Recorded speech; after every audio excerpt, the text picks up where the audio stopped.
Namaskar. Welcome to this session of Straight Drive. What has been in news the past week or so is the New Education Policy 2020, also called NEP. Well, NEP is a comprehensive framework of policy to guide the development of education in the country.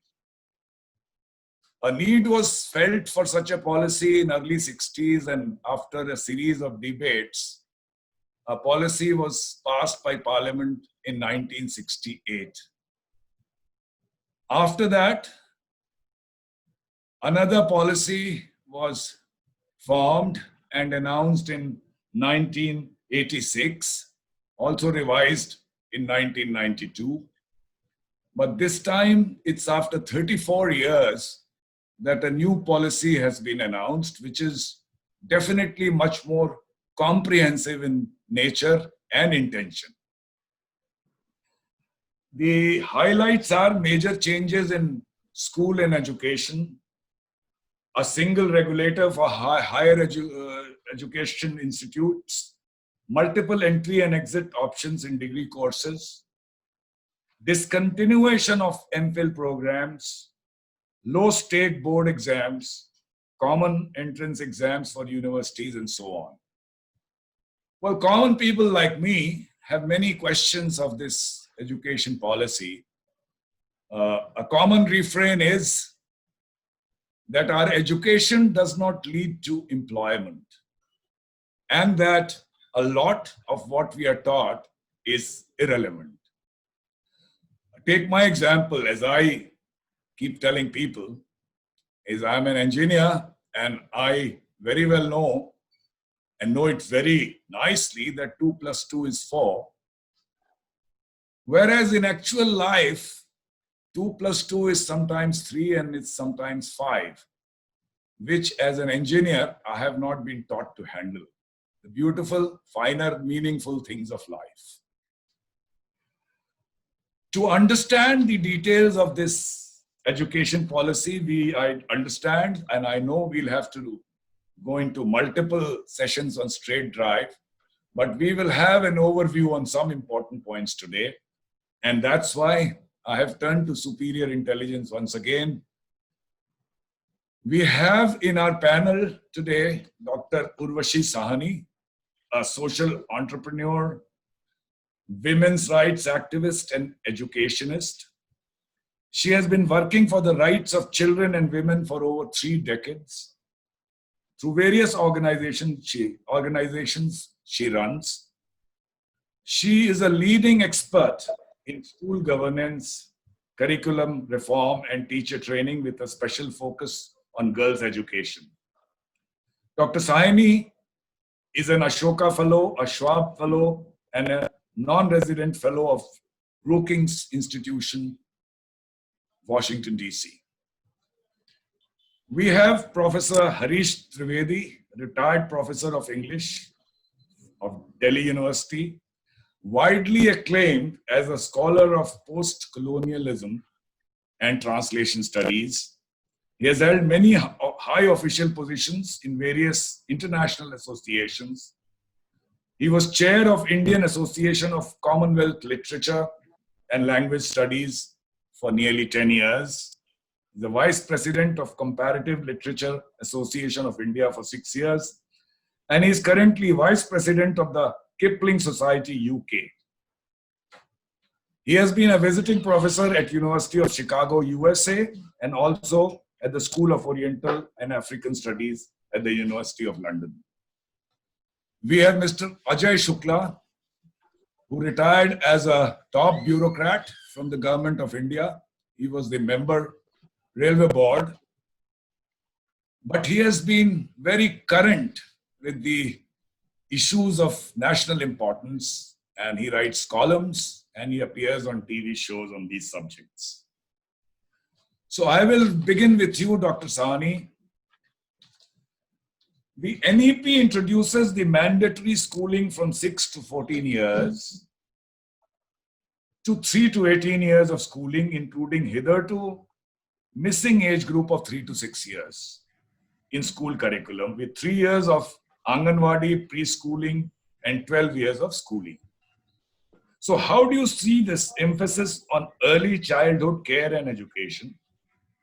And number two, replacement of the 10+2 system by a 5+3+3+4 curricular structure corresponding to ages of 3 to 8, 8 to 11, 11 to 14, and 14 to year respectively.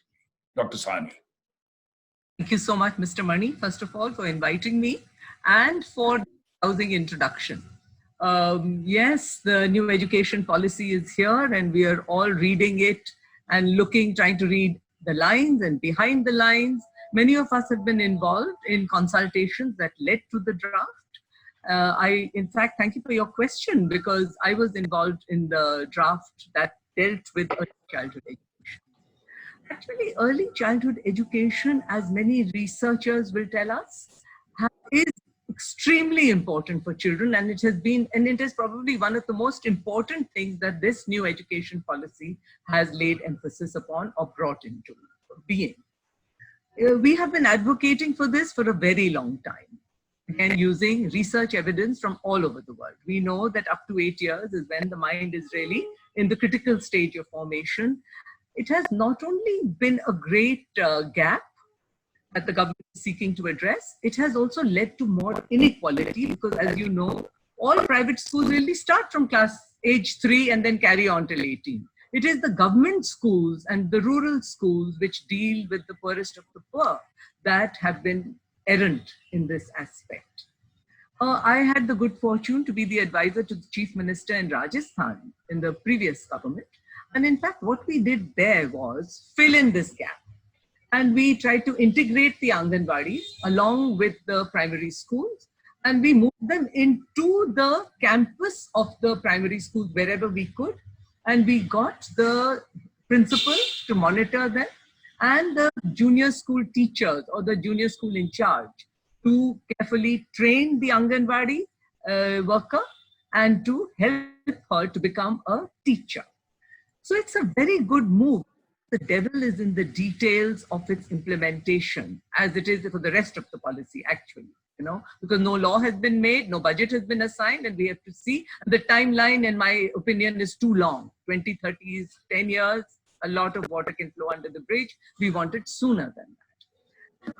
The only problem I foresee, again, it's an implementation problem. My worry is that if you look at the bottom, they tell you that there are 3 departments that are in charge. Women and health and women and child welfare and 2 others.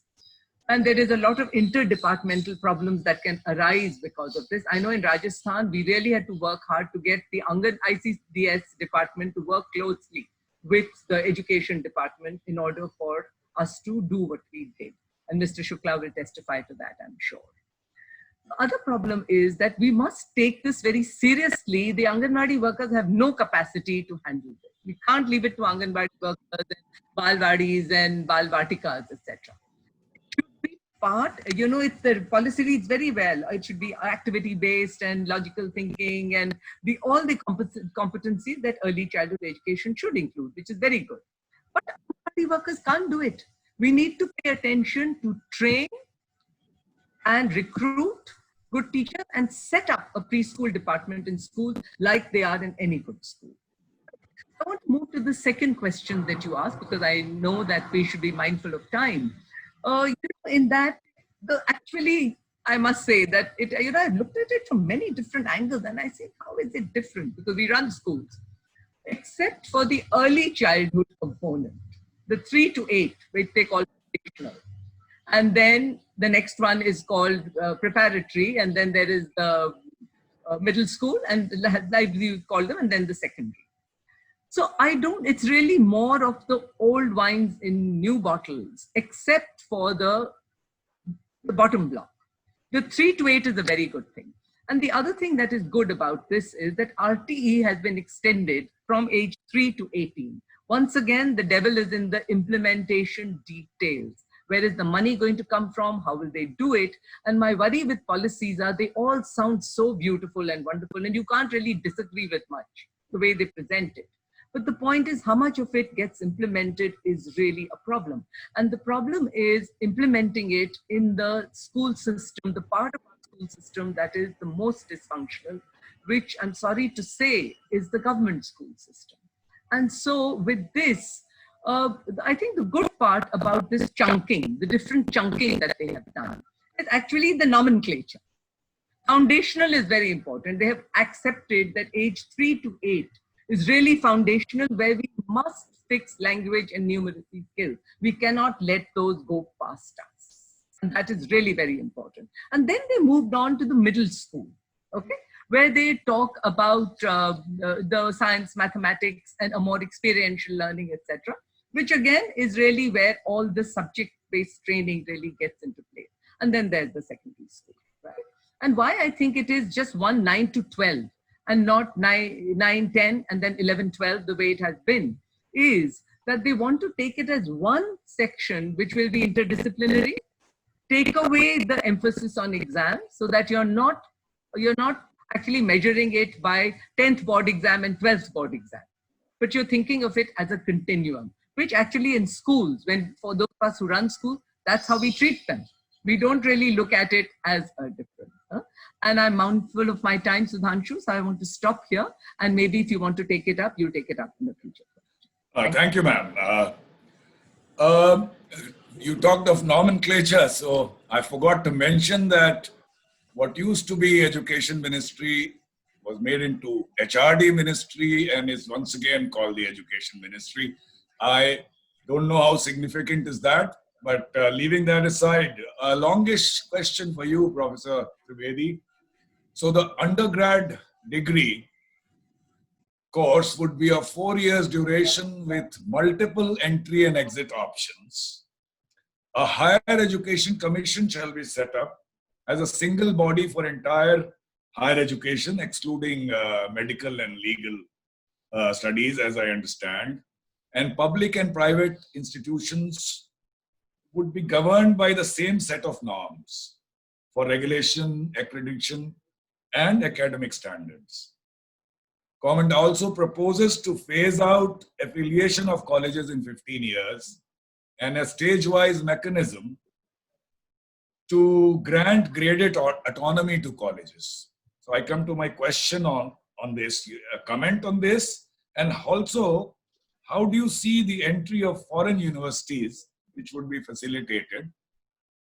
And another question in this, close to my heart, is some of the institutions like IIT, IIMs, even St. Stephen College, for example, of Delhi, have a niche in certain areas of education. So with this blurring of distinction between arts and science, I mean, how do you see this? So, Professor Trivedi. Thank you, Sudhanshu. All long questions should perhaps have short answers. You have packed a lot of punch into those questions. I'll try and see whether I can comment on many of them, as many as possible. Sure. The renaming is perhaps a kind of, renaming is only nominal. Unless there is intent behind it to reconstitute the institution. The UGC was named after a British institution.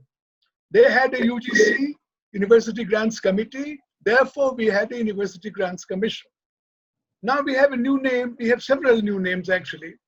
One for research funding, Rashtriya Shiksha Ayog, Rajya Shiksha Ayog, and of course, the Higher Education Grants Commission. So I'm glad that the research funding has been divorced from the main function of what was the UGC. That is another kettle of fish, and it needs to be minded differently. So that's a good move. That's a new move. There is also a move that all higher education institutions will develop along 3 different lines: research-oriented universities, teaching-oriented universities, and degree-granting colleges. About St. Stephen's, where I taught for 15 years, while I was teaching there, the university offered us, the UGC offered us an option to become autonomous. And we had many debates, and we decided not to become autonomous. Colleges run a huge risk in becoming autonomous. Autonomy of an academic kind will lead on to some kind of expectation that you will become autonomous even regarding funding. You will generate your own funds. That's the kind of responsibility that very few institutions are prepared to take. Autonomy of colleges has proved successful in South India very often. I don't know what the pattern there is, but in North India, there are hardly any examples of that kind of thing. Another thing very quickly to comment on is the multidisciplinary aspect of it. Here it's called multidisciplinary. All over the world is called normal. That's what education is. The 4-year degree, for example, it was fought tooth and nail by people when it was introduced in my university, Delhi University, some years ago. And what actually brought it down? The political considerations in our country are so crude and so abrupt. It was the left-leaning intellectuals who were opposing the 4-year degree course, saying it is a blind imitation of America.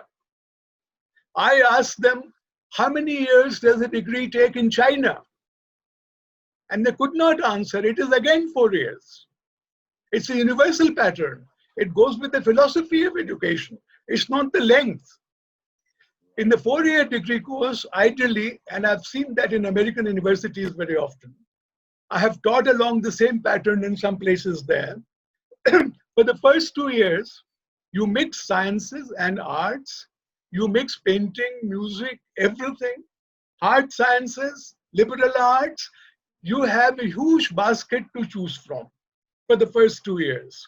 Then gradually, you begin working towards a specialization, what is called an honors degree. I think it's a very good idea that a 17-year-old should not be forced into studying just one subject, as we did in the honors degree programs. I think that was premature, that was much too early, that boy could or girl could not decide, and therefore it was left to the parents. Let them experiment with a huge basket of subjects for 2 years and then decide what they want to do. So I'm all for it. And the reason the 4-year degree program here failed was the left opposed it, but the right abolished it. It was abolished the very day this BJP government came into power, on its very first day of coming into power. Now the BJP government seems to be supporting it, and I wish it very good luck with it. There are a number of other questions that you packed in there. It seems to me that one of the most important things, as Urvashi ji was saying, is how do we have the state-run institutions coexist with privately run institutions? This problem is very acute in the school sector, but it will also become increasingly more acute in the university sector, because more and more private institutions are coming up. As you say, foreign universities have been allowed entry. The only way to ensure that there is a level playing field amongst everybody who enters the sector of higher education is to fund the state universities, state-run universities, even centrally run universities, government-run universities, in a way that will enable them to be on the level with privately funded. Let the privately funded universities charge the earth, as some schools already do the school children. Let them charge. Those who can pay, they will not necessarily be the brightest. The brightest might still go to the state institutions. So that's not what I'm worried about. What I'm worried about is discrimination positively in favor of private universities and foreign universities, because that is a harsh reality of our globalized economic system. The government will also want to generate money out of private universities, of foreign funding, of foreign universities coming in. They will also try to use them to their own advantage. They should be, this is systematic underfunding of government institutions so that private institutions may flourish. One of the main examples of this, and I know you haven't asked me this question, but is the most important single factor in our education. One of the most divisive factors in our whole education sector, more than caste, more than poverty. It is the English language. This new policy hopes to put in place, it says wherever possible, the local language or the home language may be the instruction of education, maybe the medium of instruction. Wherever possible, it is much too vague. I don't want, if you say the local language, if you say the home language, you are allowing 20 different languages, if not 50 different languages to flourish. Let them all flourish at the same time. Let it not be Hindi, which raises people's hackles, but let it be a language that people speak at home, that people speak on the street. Let them not leave that behind when they come into an educational institution. All the research in the world proves that that's the best learning language in the early stages. And on that base, we can again build at the university stage. It doesn't stop at school. It is the mindset about languages, English vis-a-vis all the other languages, that people carry throughout their lives. So that I think is important. Sorry, I will medium of instruction. So, well-known fact that children grasp and learn much better in their mother tongue. At the same time, it is inconceivable that higher education in India can be done in the mother tongue or various languages of the country. So where do you stand on this aspect, Dr. Sahni? And at the same time, since there is no imposition, and with English medium schools opening up in villages, every nook and corner, if there is no imposition, no compulsion, so will it be something which will remain on paper, or would you see any genuine movement in this? Thank you, Sudhanshu. Here's what I think. Already mentioned by Professor Trivedi, there is a lot of research that tells us that early childhood years, you learn best in your mother tongue, right? And so there's no disputing that fact. So speaking in your mother tongue, the trouble is that in very large metros, first of all, in one class, you have children with varying mother tongues, okay? So it will be a teaching challenge to be able to do that. In a more homogeneous state like UP, for example, the Hindi heartland, or Maharashtra, in the smaller places, it becomes easier to do that. And actually, for those of us who actually run schools, we do that. We do actually in the earlier years adopt a bilingual approach and make sure that our first focus is that children must understand. And so we use the mother tongue and slowly immerse them in English. Right? What I like, I will tell you what I like, what I don't like, and also what I think is practical or not. What I like about pushing Indian languages and the mother tongue is that what has happened with English medium, for example, of instruction in some schools and not in others, along with all the other divides in our society, we also have this English medium elitism that has sprung up. And where I find that children who don't get English instruction, and that's why there's such a huge demand for it, as you mentioned, that even in villages, everywhere, people want English medium schools, right? Why do they want it? Because they understand that those who have English have many more channels open to them. It's a power thing. It's a power language. There are better jobs available, the higher paying ones. There's also better colleges and universities available, which are more elite ones. And so they get excluded if they don't have English and aren't fluent in it. So why? So the problem is really, I like the fact that can we break this English elitism? It is a language and we should accept that. So can we change the power dynamic? That is really a tougher nut to crack, because unless higher education also becomes bilingual, where not knowing English does not serve as a barrier, unless workplaces change the English elite culture, people are not fools. It's going to be very hard to implement because people will want the power language. Secondly, I think having a lingua franca is really important, and willy-nilly, like it or not, English has emerged as the lingua franca. I'm very glad that Hindi was not imposed. that we have still left it fluid enough. Having left it fluid enough, one, it's a good thing that you have given people a lot of options that will do it or don't do it. What will you do? All right. On the other hand, unless we change the larger power dynamic in higher education and in the workplace, I don't see too many people not opting for English medium.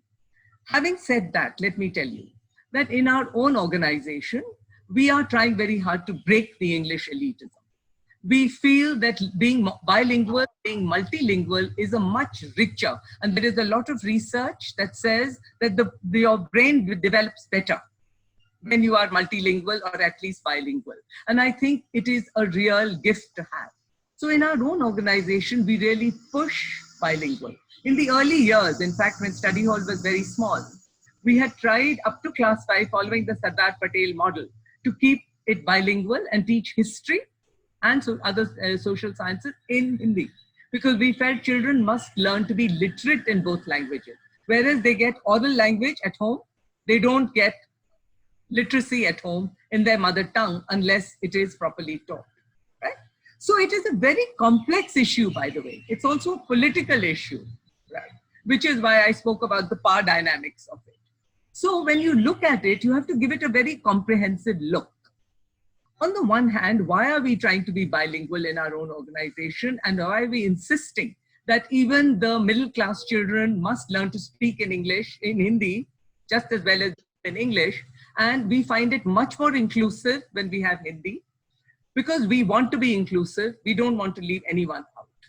On the other hand, why are we then trying to reinforce English in the parts of our organization which serve the poorer populations? Because it's aspirational. They want it. They really want it. At the same time, we don't want to harm them cognitively. We understand the social context. There is very little, actually no English in their own homes. So it's not going to be that easy. And we don't want to damage their conceptual understanding in order to give them the advantage of English. The thing to understand also from a research perspective is, if you want to be fluent in a language, you have to be immersed in it. And you have to be immersed early enough so that you get a grasp on it. So up to class 5, I think, is a little late. I think if we can start introducing English as a second language, and then in an immersion model, optional again, where people want it, but again, keeping the power dynamic in mind, class 2 or 3, or in their case, the preparatory stage is where immersion is an important thing. Once again, I think we have to, that's why optional is good, it is democratic. It is leaving it open to the public to decide which way they want to go. And you know, the public has spoken. The fact that every school, whether it's Sant Tukaram or Kabir or Triloki Chand, wants to be a convent school. Every school, whether there is a pseudo English medium or not, has this board outside English medium. It means that the aspiration is that people want to learn English. Now, let us at the same time try and break the English elitism or the English medium snobbery that exists, and their tendency to consider themselves superior and those speaking in the vernacular languages and inferior. Let's also try and take away the stigma of inferiority that is attached to the vernacular and to the Hindi medium. And let me tell you, I actually belong to Pune. It's when I came to UP and went to Lucknow University, I lost my English medium snobbery. I saw many people who were really bright people. The only thing they lacked was a full control in English, and my English was better. But I learned to respect that language is a language, and it should not carry the power labels that go with it. I'm going to rest. We will, Professor, we will stick to this subject because I'll also tell you something anecdotal. In my business travels all over the world, things have changed definitely in Germany or Italy, where people are bilingual. But in Asian tigers, Japan, China, Korea, it's very difficult to find anyone who's bilingual, and they have indeed made very good progress. So we have our legacy of the higher education in English language and so on. So I'd like you to add something more on the subject, sticking to to the same subjects. Sorry? Is it to whom? Is that me or? Professor. Hello? Yeah, it's to me. Yes, yes, Professor. Right, right. Okay, okay. I thought you were going to tell a longer anecdote. I was waiting for that. No, No, I this think, is I think a what number of factors that Urvashi has mentioned are actually extremely relevant and each one needs debating. And she knows that and I know that. I'll tell you, I have my own formula about how to break down the elitism, the power status of English. Let the day dawn when in India, everybody speaks excellent English. Will that day ever come? When that day comes, English will become totally useless. Because you will not, it will not be a badge of privilege. It will not give you any clout over anybody else. There'll be equality. Meanwhile, there is no equality. The fact that there are so many so-called English medium schools everywhere, and my maid and my driver are going without creature comforts of the basic kind to send their children there at great sacrifice. What does that indicate? That we English-speaking people, we the elite, have very successfully deluded all the poor and the underprivileged to believe that English is the only way forward. Sir. This is what we have done over our 70 years of independence. We have vested interest in this. We ourselves are on this side of the fence. And we know that those guys will not catch up for a very long time to come. Not all English is privileged English. No.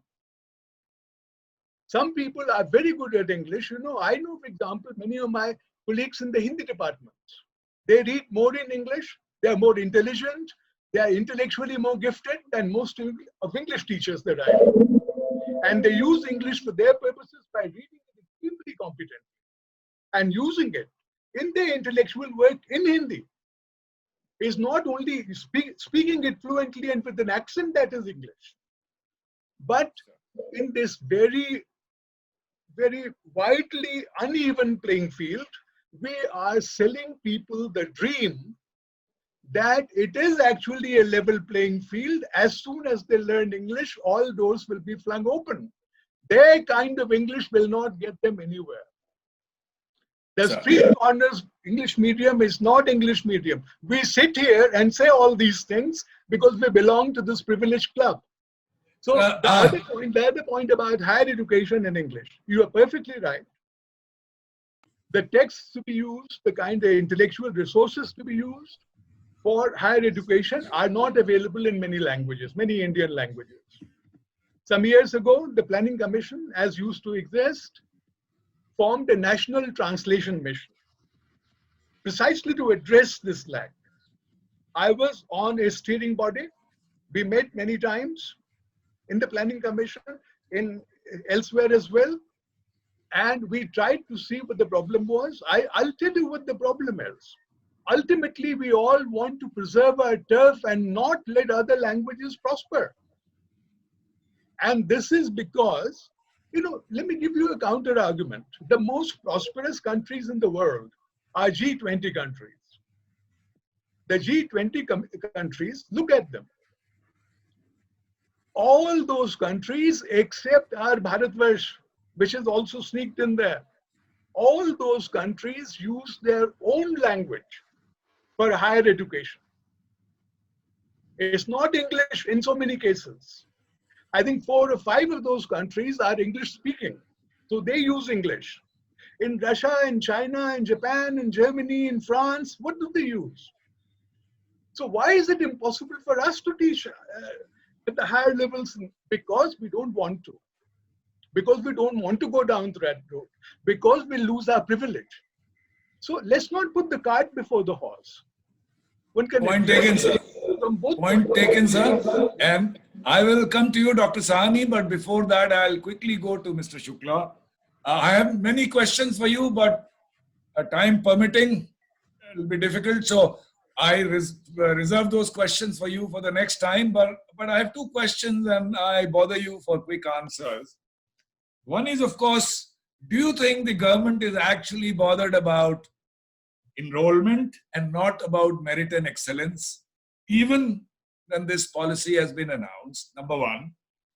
And number two, the promise of going to 6% of GDP for education on expenditure. It looks good, very good on paper, but once again, what do you think? How would the resources be garnered for this? I go to you, Dr. Sahni. You want You can to hear say me something? now? Hello? You know, I really wanted to second Professor Trivedi's point about not thinking that privatization of education is the only answer and letting the government off the hook. If you look at most developed countries, and actually look at the Scandinavian, Finland, that is top of the line. It is a government-run thing. So just because you haven't been able to do well, is no need for us to fire you or to say, let you off the hook and say, no, you can't do it. I think we need to haul them up, hold them more accountable, and also make sure that the governance, and first of all, is your political will in place. In my experience, if the government wants to do something, it happens. So if your political will is in place, then you make sure that the executive skill steps up. You make sure that you put accountability procedures in place. You make sure that this happens. Anywhere else in the world, all middle-class people and above are sending their children to public schools and then heading to Stanford and Oxford and everywhere else and becoming Nobel Prize winners, etc., etc. Why in India are we so incapable that we can't do this? And of course, health and education is the government's responsibility.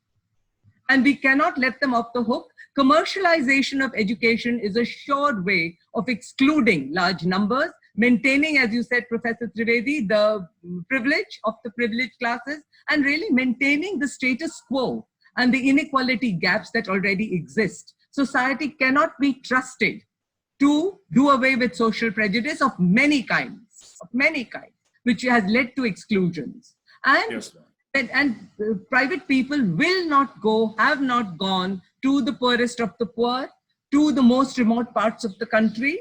And in fact, private institutions should be strengthening public institutions with all that they know and be providing only a last alternative that, you know, well, all right, where the public government cannot go. So then the private institutions should step up. So that's all I have to say. I don't want to take more of the time. I know my time is up. And poor Shukla, I think he's lost in the technology has given up on him. Yep. We seem to have lost Mr. Shukla. Are you there? No. So anyway, so That is switched Dan, off thank his you very mic. much. He switched off his speaker. Okay. I okay. think he's We can't see him disconnected. either. We can't see him either. Anyway, so we did have a good discussion. Thank you very much, Dr. Sahni. Thank you very much, Professor Trivedi. Of course, it's a vast subject, and I'm sure I'll have to bother you once again to take another aspect of the NEP, and we will meet soon on this channel. Thank you very much. Thank you. Thank you. Viewers, as I said, it's a vast subject, and there are so many aspects for which viewers are looking for answers. We will keep debating. See you once again next Thursday on a session of Straight Drive. Namaskar.